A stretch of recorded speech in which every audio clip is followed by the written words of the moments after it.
Hi, my name is Louise. And hi, I'm Emma. And you're listening to Murder or Myth, the true crime podcast where not everything is true. The aim of the game is to find out whether the story is actually murder or if it's just a myth. Now, let's get started. Okay, so in this episode, I'm going to be telling Emma about the disappearance of Ethan J. Smith, who was a 53-year-old teacher working in Bellevue High School in Washington State.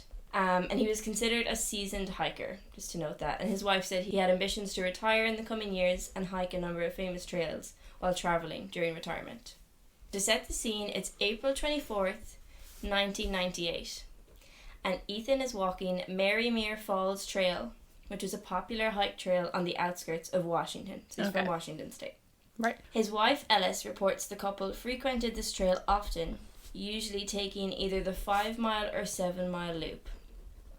So Ellis was not able to join Ethan this Tuesday morning as she was working while he was off during the summer months. And so it was common enough for him to hike alone as he had the summers off.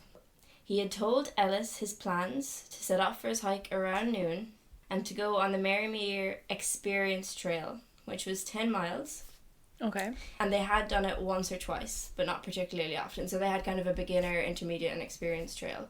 And they knew of this trail. They had done it before, but didn't really do it together often.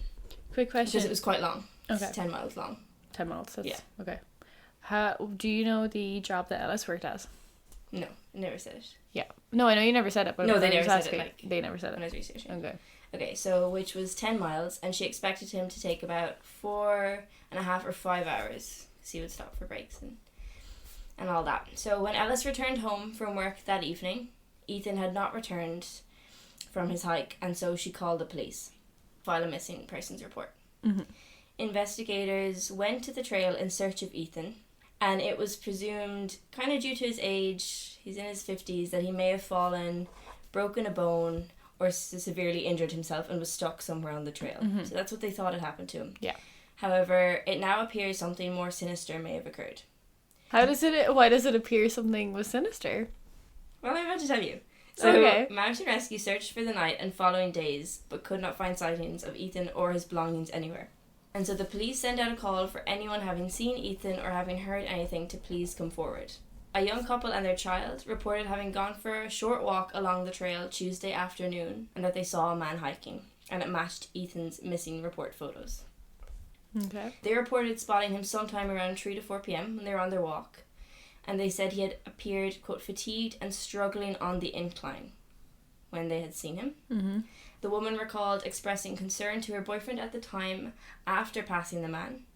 However, he smiled at them and they exchanged hellos, so they just continued walking.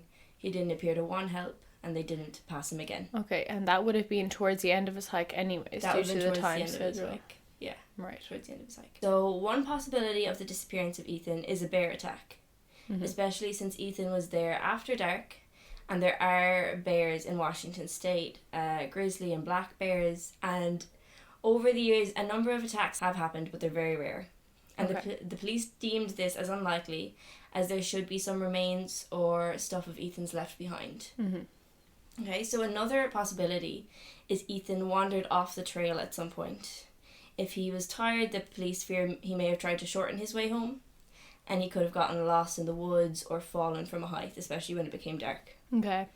I know about that now, because if he's a seasoned hiker, yeah. he would know not to stray off the trail. Yeah.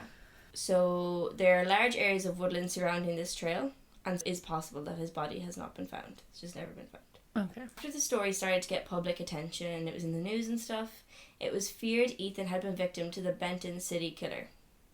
In 1993, so 5 or 6 years previous, 2 bodies went missing while hiking in Benton National Park. So Benton City is another city in Washington. And their bodies were later found dead in the boot of a stolen car roughly 40 miles outside of Benton City.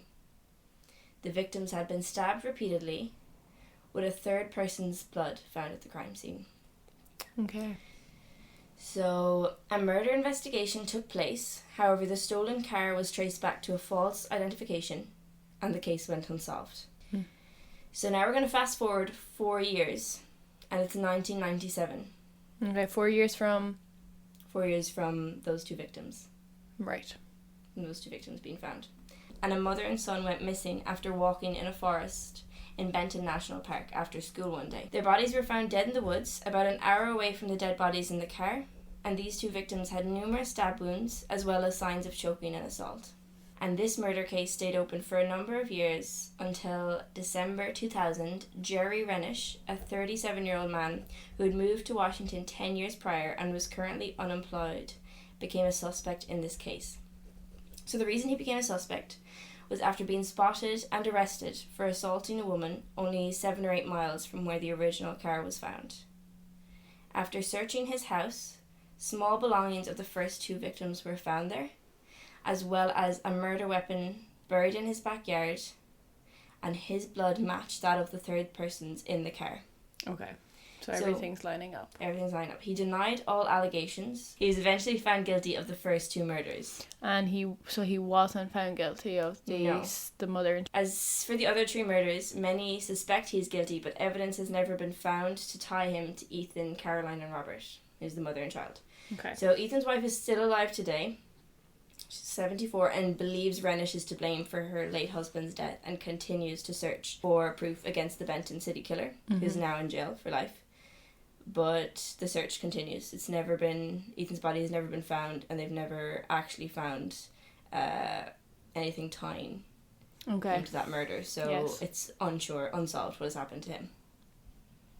Right. Okay, so that's the end of the story? That's the end of the story that I have for you. Good story. So I suppose I just wrote down some notes, a timeline. There was 4 years between killings, and then it would have been 1 year between the last killings, so there was a gap, and then there wasn't. And in 2000 he got caught, so he could have killed Ethan. But again, I've never heard of the Benton City Killer, and I think I feel like names are that you haven't heard of. I'm not looking at mainstream ones. But are you writing also fake ones? That's what I think. That's for you to decide. But again, I don't know, you're very good at writing these stories, Louise, so I'm so confused. I am going to say it's a myth. I'm just going to say it's a myth. That's your final answer? Final answer, myth. It is a myth. Yeah. Yay. It's good, but then I'm also I don't know. You can't just go off assuming you don't know. Yeah, was it a bit mythic? Also it could have been a true story for all I know. It's hard writing the myths.